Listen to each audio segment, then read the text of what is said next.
Hello കുട്ടികളെ, ഇന്ന് നമുക്ക് ചങ്ങാത്തത്തിനെ കുറിച്ച് ഒരു കഥ കേട്ടാലോ?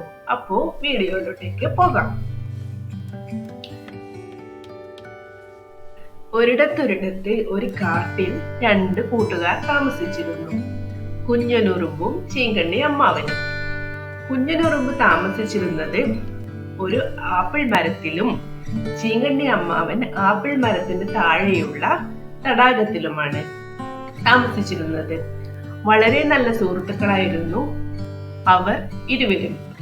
അവരെപ്പോഴും എല്ലാ ദിവസവും പരസ്പരം കാണുമായിരുന്നു. അങ്ങനെയിരിക്കെ ഒരു ദിവസം രാമു എന്ന ഒരു മരം വെട്ടുകാരൻ മരം വെട്ടുവാനായി കാട്ടിൽ വന്നു. കാട്ടിലുള്ള ഓരോ മരങ്ങളും രാമു തന്റെ കോടാലി ഉപയോഗിച്ച് വെട്ടാൻ തുടങ്ങി. ഇത് കണ്ട കുഞ്ഞനുറുമ്പ് എന്ത് ചെയ്യണം എന്നറിയാതെ ആകെ പേടിച്ചു. ഈ കാര്യം തന്റെ സുഹൃത്തായ ചീങ്കണ്ണി അമ്മാവനോട് പറയാൻ കുഞ്ഞനുറുമ്പ് തീരുമാനിച്ചു. നേരം സന്ധ്യ ആയപ്പോൾ രാമു താൻ മുറിച്ച മരങ്ങളുമായി വീട്ടിലേക്ക് പോയി. അത് കണ്ട കുഞ്ഞനുറുമ്പ് ചീങ്കണ്ണി അമ്മാവന്റെ അടുത്തെത്തി തന്റെ സങ്കടം പറഞ്ഞു. പിറ്റേ ദിവസം രാമു പതിവ് പോലെ മരം മുറിക്കാനായി കാട്ടിലേക്ക് വന്നു. മരങ്ങൾ ഓരോന്നായി മുറിക്കുവാൻ തുടങ്ങി. തക്കം പാർത്തിരുന്ന ചീങ്കണ്ണി അമ്മാവൻ രാമുവിനെ കടിക്കാനായി പാഞ്ഞെടുത്തു.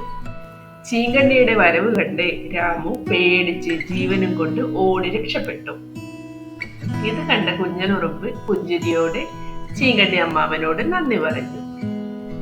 കുട്ടികളെ, ഈ കഥയിലെ ഗുണപാഠം എന്താണെന്ന് മനസ്സിലായോ? ആപത്തിൽ സഹായിക്കുന്നവനാണ് യഥാർത്ഥ കൂട്ടുകാരൻ. കൂട്ടുകാരെ, ഈ കഥ ഇഷ്ടപ്പെട്ടെങ്കിൽ ഈ കഥ ലൈക്ക് ചെയ്യുകയും ഈ കുഞ്ഞു ചാനൽ സബ്സ്ക്രൈബ് ചെയ്യുകയും ചെയ്യണേ. വീണ്ടും ഒരു നല്ല കഥയുമായി അടുത്ത വീഡിയോയിൽ കാണാം. ടാറ്റാ.